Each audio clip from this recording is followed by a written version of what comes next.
Nic Granleese and Ben Morgan from Bowerbird. Thanks for joining me today. Thank you. Thanks for having us. So you're the co-creators of an online platform that connects architects with journalists to facilitate the publication of architecture projects. Can you tell us a bit about, for those who haven't come across the platform before, what it is and how the idea came to be? Okay, so Bowerbird is a tech platform. So it lives in the cloud, and it's a community of architects and journalists who share content so that it can be published in magazines and newspapers. So architects upload the stories and photos of their work, and then journalists use it. Came about from a scratch your own itch, didn't it, Nic? Nic was an architectural photographer just getting started and had no idea how publishing worked. So started doing some research. Yeah, it came out of architectural photography and trying to figure out how do you get those photos in the hands of journalists. And we worked up this idea of creating media kits, and it started off as a very simple PDF. And then that grew into, what if we made this, a little bit more of an app? And and it just grew out of that. And we just kept building it. And eventually it became its own thing in many ways. And so had you identified that there was an issue around architects getting their projects published? Yes, and I guess the big change was that the original idea was coming about probably about 2010, 2012, and the internet had been exploding for probably a decade. So we'd moved from a place where there was a handful of magazines and a handful of architects who were getting published to suddenly this global marketplace of websites, Instagram accounts, podcasts, a whole range of media. And it was part of the the challenge was knowing all the editors, because rather than just being in a room with them when you go to an event, suddenly you're having to know editors on the other side of the world. So the original idea was, can I create a list of journalists and keep track of them? And then I realized there was a lot more journalists than I had ever imagined. Even now, keeping track of them all is quite a big part of what we do at Bowerbird. Yeah, and I come from the journalist side, so I'm a journalist by trade, and I worked within architecture and design publishing. And when Nic and I met through another project, and he told me about this idea, and I went, that would have solved so many problems for me when I was working in-house as a journalist. Really useful for journalists to get access to this content and not have to go and do all the research themselves and knock on doors and pick up phones and all of that. Brilliant. Now, I've noticed that a lot of the content that you guys publish, including on your podcast, is in relation to the importance of storytelling in architecture projects. This is very consistent with what we teach in our DAPS course. It's a lot of emphasis on, it's about the storytelling. It's not just showing some pretty pictures on your website. And whilst the photography is important, there is this storytelling element. What advice or tips have you got for architects in being able to communicate a story when sharing their projects? You go then. Well, yeah, as the journalist, I should have them.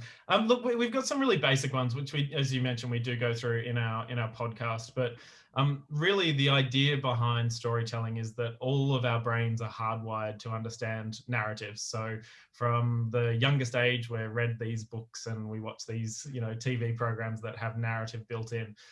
And so it's really easy to just hang a story on a simple narrative, which is beginning, middle, and end. So we talk about the brief, challenges, and solutions. That's the beginning, middle, and end of a project.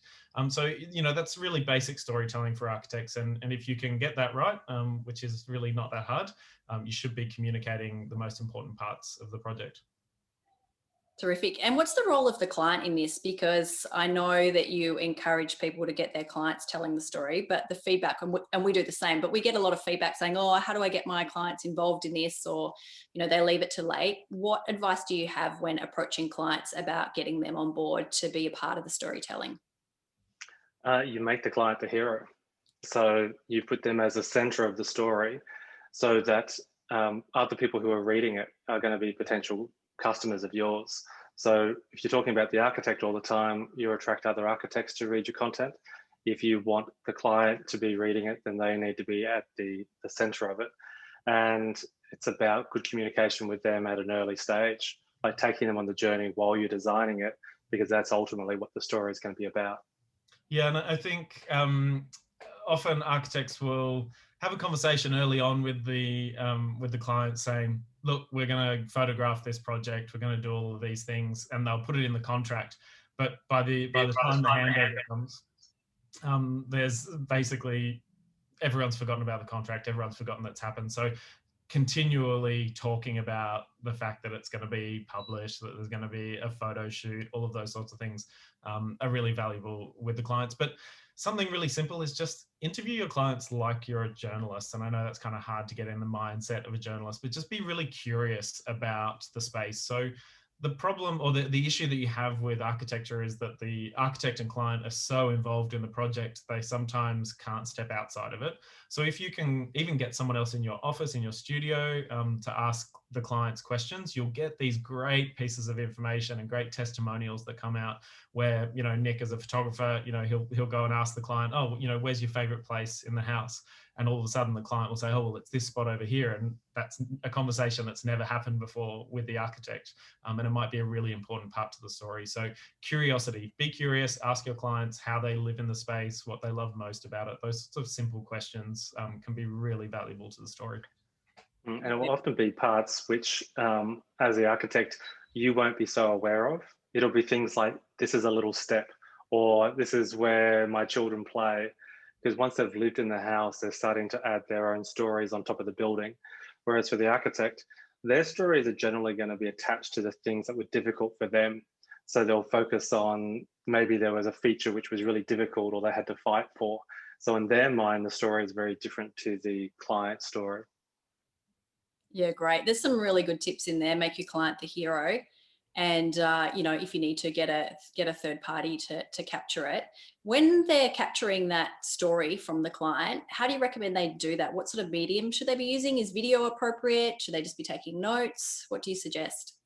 I'd definitely be recording it, but you can just do that with your phone, the voice memo tool on your phone. So that would be a good way to capture testimonials and quotes from your clients that are quite emotive. So clients will talk in emotive language, architects will generally talk in sort of technical language, not always, you know, but generally that will be what happens.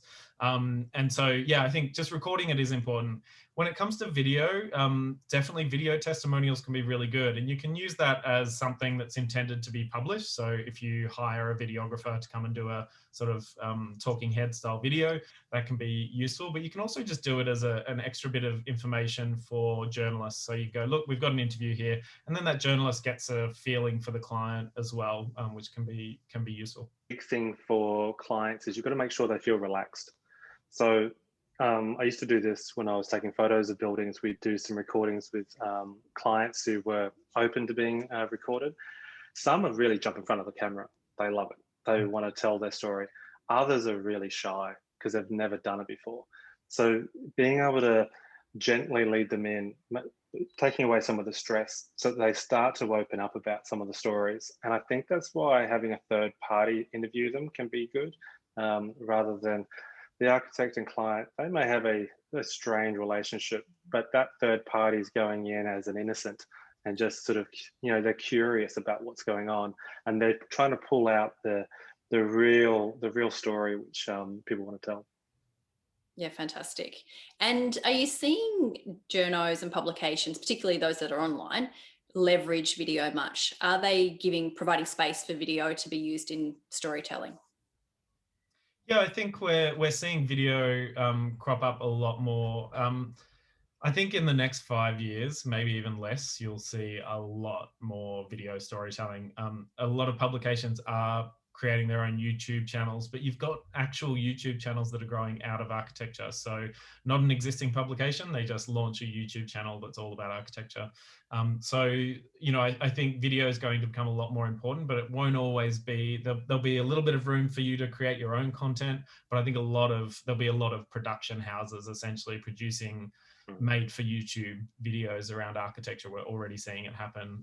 So yeah, there's this mix. You can produce your own videos. They're quite expensive still at the moment, coming down in price as the years go on. But yeah, there are people out there, publications out there that are actually actively creating video content. And I think that's part of the transition, is that previously it was very expensive to make the videos. And so there wasn't really a culture in many cities of creating that content in the same way that we create still content. So architectural photography is quite normal all around the world, but it's quite hard. Like most cities, you won't know, oh, that's the videographer of that town for architecture. Whereas in photography, you'll be able to rattle off 2 or 3 big names. But as we see things like equipment get cheaper, drones coming in, and this new sort of accessibility, all this content is starting to be produced now. And once that quality starts to get high enough and the quantity gets there, I think there'll be a whole range of people wanting to use it and tell stories in that medium, and they'll learn how to do it in bigger and better ways. Yeah, I think we see guys like Colin Chee or even Anthony Richardson of Design and Motive do a really good job of that and sort of nailing that YouTube space. So it's exciting to watch that grow. Yeah. So we spend a lot of time also encouraging architects to get clear on their own story or that of their practice. What advice do you have for architects in communicating their own story as opposed to that of their projects? How can they go about doing that? Look, I think that there comes a point where hiring a professional makes a lot of sense. So in this context, we're talking about a professional copywriter, someone who understands your clients. So I think we always talk about this point where things flip. So you might be a startup practice, you've got no money in your pocket and you have a lot of time.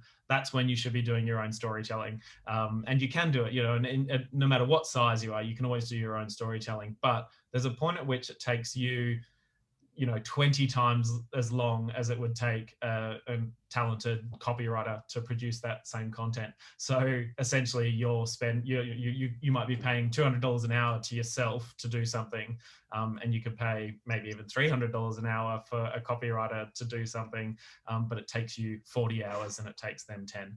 So it's just that idea that if your time is probably better spent working on what you're trained to do, and there's always going to be a point where it's like, actually, it's much better to pay someone to produce that content. And I think when you're telling your own story, it's really hard. Even me or Nic, if we were telling our own story, it's going to be 1,000 times better if someone else interviews us to get our story than if we were trying to write it ourselves. And we're quite good at that stuff. Yeah, because it's agonizing to write about yourself because you're overthinking it and you're not sure what part to focus on. Whereas somebody who's outside looking in, they can see the story straight away, or they ask questions and they've never heard it before. So the bits which are really interesting will jump out at them. Whereas when you're doing it yourself, you can kind of skip over the best stuff.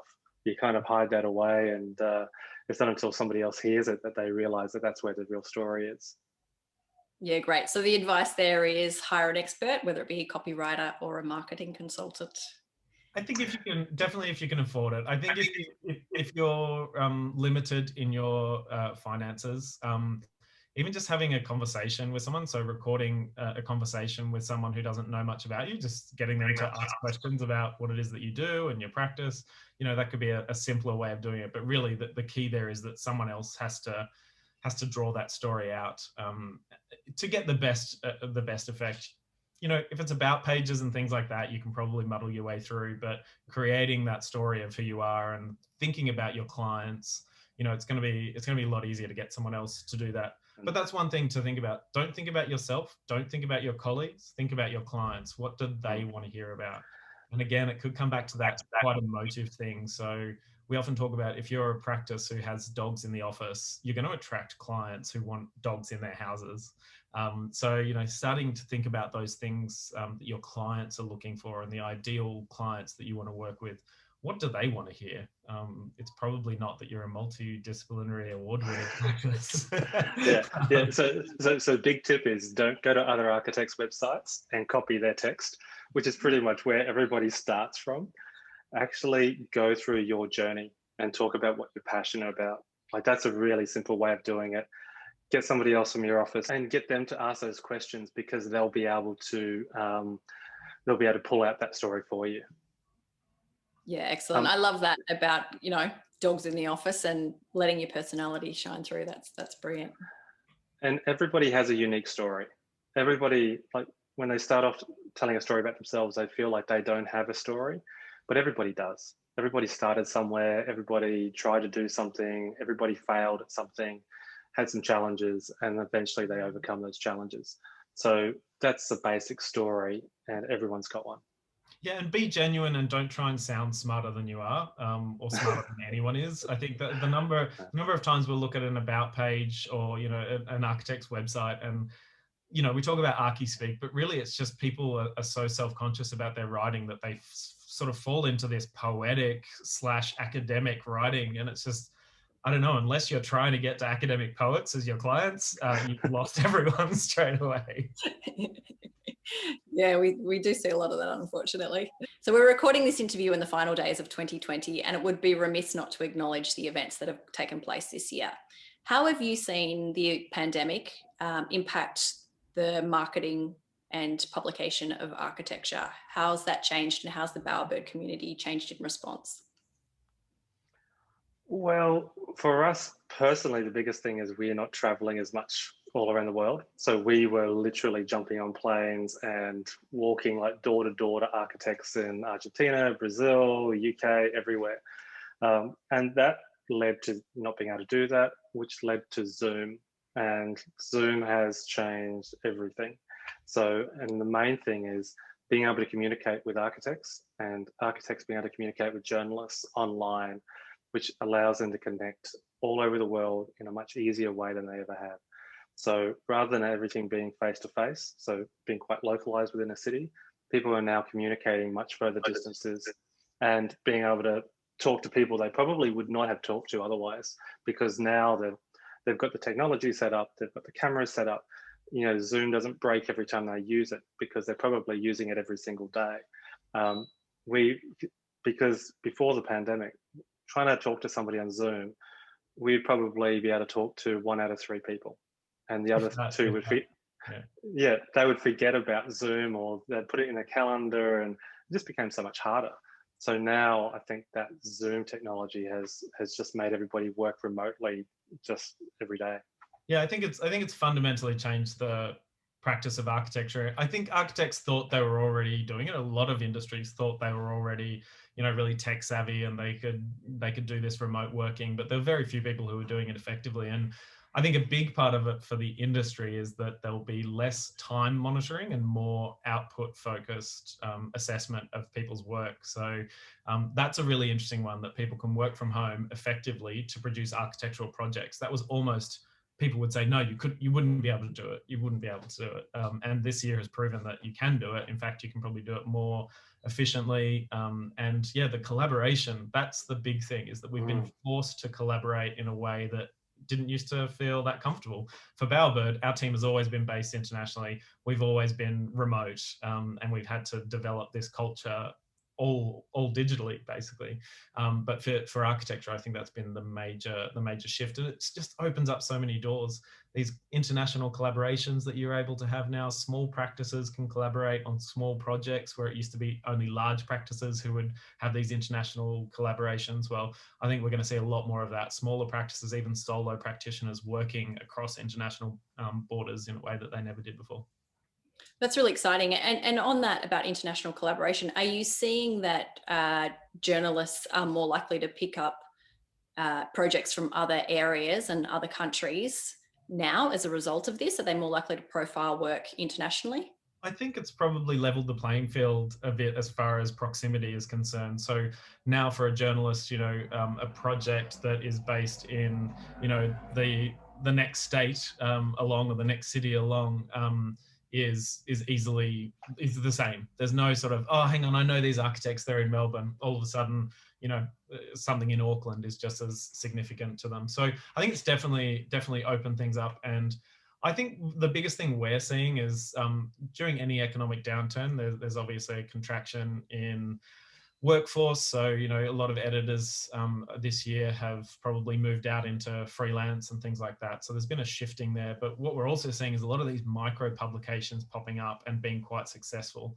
So where a large publication, let's say with 30 staff working on it within an architecture context, you know, they have a certain number of ad spaces that they need to sell in order to maintain that staff. Well, with one person with their own little blog, no print overheads, no office overheads, they actually don't need to make quite as much to justify their wage. So we're seeing these micro publications pop up, and that to me is really exciting. And for them, I think they're going to be a lot less localized. We've seen a lot of localized publications starting to broaden out because they can get content from all over the world.